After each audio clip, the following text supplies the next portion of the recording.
Hello बच्चों, तो आशा करता हूँ आपने मेरे जो प्रीवियस वीडियो है जो मॉडल्स की है वो आपने चेक कर लियो, देख लियो, पढ़ लियो। अच्छी बात है। अगर कुछ समझ में नहीं आया तो आप मुझे कमेंट बॉक्स में लिख सकते हैं। अदरवाइज हमने अब तक आपको मॉडल के बारे में बताया। मॉडल जो कि एक तरह से जो मनोभाव व्यक्त करते हैं वो मॉडल के अकॉर्डिंग आते हैं।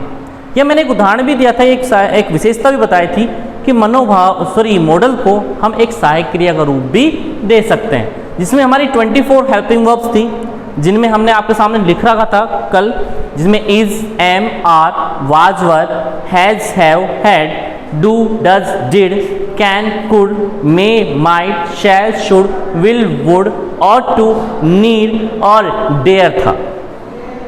इसमें मैंने बताया कि आपको दो प्रकार के मॉडल होते हैं, जिनमें एक होता है ऑक्सिलरी वर्ब्स और एक होता है हमारा मॉडल ऑक्सिलरी।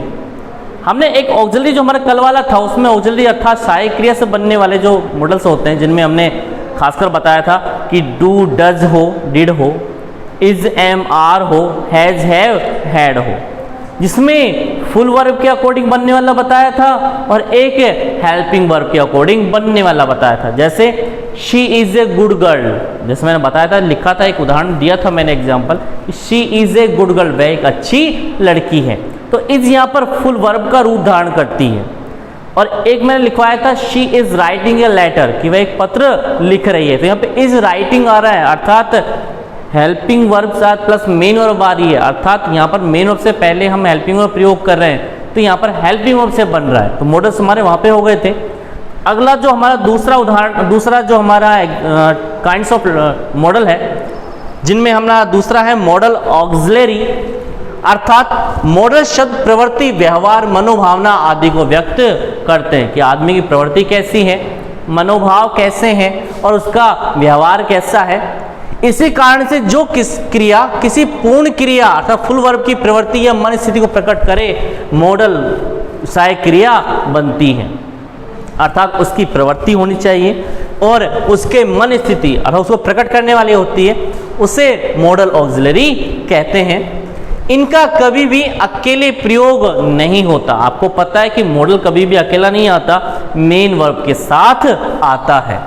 तो मैं लिख रहा था ये सदैव मेन वर्ब के साथ प्रयुक्त होती हैं। तो यहाँ पे एक फॉर्मूला है, हमारा सूत्र है, जिसमें हमने लिख रखा है subject plus model plus main verb plus उसकी फर्स्ट फॉर्म, क्योंकि आपको पता है कि मॉडल के साथ हमेशा फर्स्ट फॉर्म लगती है। जैसे लाइक दिस यहाँ पर है, ही में कम टुडे विद हिज फ्रेंड। आपने देखा कि ही यहाँ पर सब्जेक्ट है, कर्ता का रूप धारण कर रहा है, में यहाँ पर हमारा मॉडल है और कम यहाँ पर फर्स्ट फॉर्म है। देखना यहाँ पर ही हमारा यहाँ पर सब्जेक्ट है, में यहाँ पर आपको पता है मैंने में माइट करवाया था, तो यहाँ पर ये मॉडल का रूप धारण है और मॉडल साथ हमेशा कौन सी फॉर्म आती है, फर्स्ट फॉर्म आएगी। अतः मॉडल ऑक्सिलरी से वे सहायक क्रियाएं हैं जो विभिन्न मनोभावों जैसे योग्यता, बाध्यता, प्रार्थना, क्षमता, सुझाव, धमकी, प्रतिबंध, संभावना आदि को व्यक्त करती है। फिर देख लीजिएगा कि जो विभिन्न मनोभाव जैसे योग्यता, बाध्यता, प्रार्थना, क्षमता, सुझाव, धमकी, प्रतिबंध, संभावना आदि को व्यक्त करती हैं। जैसे हमने दो उदाहरण लिख रखे हैं। पहला उदाहरण है he should leave the room, कि आपको अब कमरा छोड़ देना चाहिए। तो शुड यहाँ पर हमारा मॉडल आ गया, लीव यहाँ पर आपको पता है मुख्य क्रिया है ही। अब जैसे इट मे रेन टुडे, कि आज संभावना व्यक्त करते हैं यहाँ पर कि आज बरसात हो सकती है।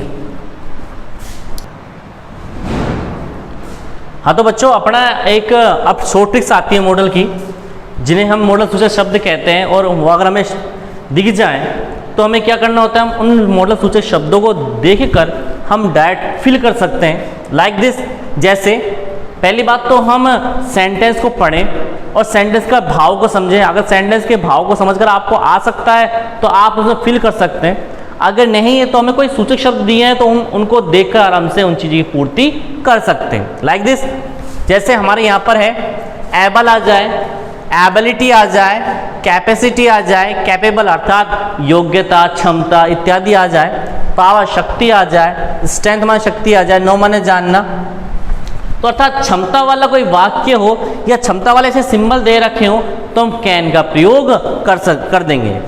यदि पास्ट टेंस में हो तो किसका प्रयोग करेंगे? कुड का।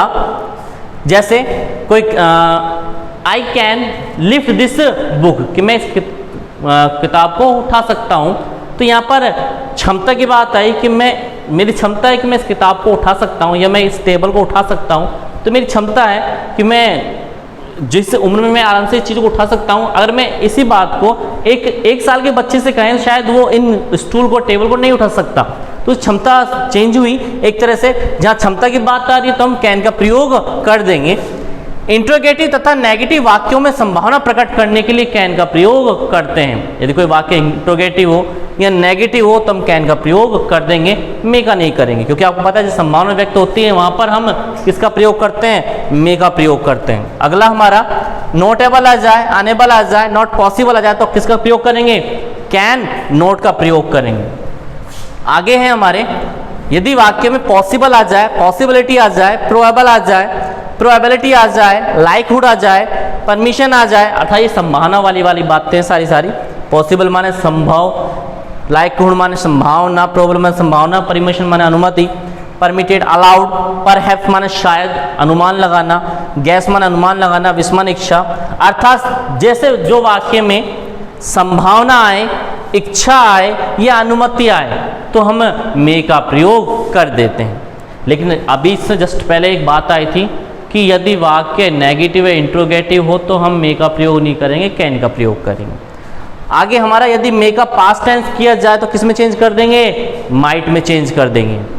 आगे है हमारे, यदि वाक्य में obliged, obligatory, necessary, necessity, compulsory, compel, certain, certainty, duty, sure, surely, determine, determination, promise, order and essential आ जाए, अर्थात वाक्य में आवश्यकता दिखाई दे, अर्थात वह वाक्य जिसमें आवश्यकता दर्शाए तो हम किसका प्रयोग करेंगे? मस्ट का प्रयोग करेंगे। यदि प्रोहिबिशन हो, प्रोहिबिटेड हो, नॉट अलाउ हो, फॉरबेड या फॉरबिडन, अर्थात निषेध वाले वाक्य हो तो हम इसमें मस्ट नोट का प्रयोग कर देंगे। यदि वाक्य में advice, advisability, moral duty, moral obligation, suggestion या सजेस्टेड हो, अर्थात कोई वाक्य सलाह संबंधी हो तो हम शुड का प्रयोग कर देंगे। तो बच्चों अगला हमारा जो मॉडल सूचक शब्द हैं जिनमें हमने यहाँ देखा, यहाँ पर है आई या तथा वी को छोड़कर, खास बात होती है आपको पता है मैंने लिखवाया था शैल या विल। मैंने बताया टेंस आर्ट में शैल आता है फर्स्ट पर्सन के साथ में जबकि विल आता है सेकंड और थर्ड पर्सन के साथ में। लेकिन मॉडल में इसमें विपरीत होता है, उल्टा होता है, अर्थात फर्स्ट पर्सन के साथ आएगा विल जबकि सेकंड और थर्ड पर्सन के साथ आ जाएगा शैल। अर्थात आई वी को छोड़कर, अर्थात फर्स्ट पर्सन को छोड़कर you, he, she, they, it, they के साथ में हम शैल का प्रयोग करेंगे, क्योंकि शैल आवश्यक का भाव देगा। इसमें प्रेजेंट तथा फ्यूचर टेंस में यदि वाक्य तो डिटरमाइन, डिटर्मिनेशन या प्रॉमिस के साथ हम शैल का प्रयोग कर देंगे। अगला हमारा शुड हमारा पास्ट टेंस में हो ही जाएगा। यदि आई तथा वी के साथ हम किसका प्रयोग करेंगे? शैल का, क्योंकि मैंने बताया आवश्यक का भाव देता है यहाँ पर विल, तो यहाँ पर आई तथा वी के साथ विल का प्रयोग करेंगे क्योंकि विल आवश्यक का भाव देगा। रिक्वेस्ट हो, पोलाइट रिक्वेस्ट हो, प्लीज हो, काइंडली हो, पास्ट हैबिट हो, अर्थात प्रार्थना सूचक शब्द जहाँ पर आएंगे वहां पर हम वुड का प्रयोग करते हैं। अगला मॉडल सूचक शब्द हमारे हैं कि यदि वाक्य के अंदर मॉरल ऑब्लिगेशन आ जाए, मॉरल ड्यूटी आ जाए, एडवाइस आ जाए, डिडक्शन आ जाए, लॉजिकल आ जाए, एक्सप्रेशन आ जाए तो हम ought to का प्रयोग करेंगे। या यूं कह सकते हैं कि यदि रिक्त स्थान के पश्चात, रिक्त स्थान के ठीक बाद टू लग रहा हो तो हम ought to का प्रयोग कर देंगे या शुड का प्रयोग कर देंगे। यदि वाक्य में नॉट नेसेसरी हो तो हम किसका प्रयोग करेंगे? नीड नोट का।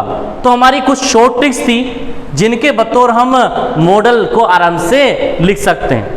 हालांकि यदि वाक्य आपको उनके भाव, वाक्य का भाव पता हो तो हम आसानी से मॉडल लिख देते, मतलब यदि वाक्य में पता लग जाए कि वाक्य किस तरीके का है तो हम मॉडल का प्रयोग कर देंगे, नहीं तो आप ये शॉर्ट ट्रिक्स के जरिए काम कर सकते हो। मिलते हैं अगली क्लास के अंदर।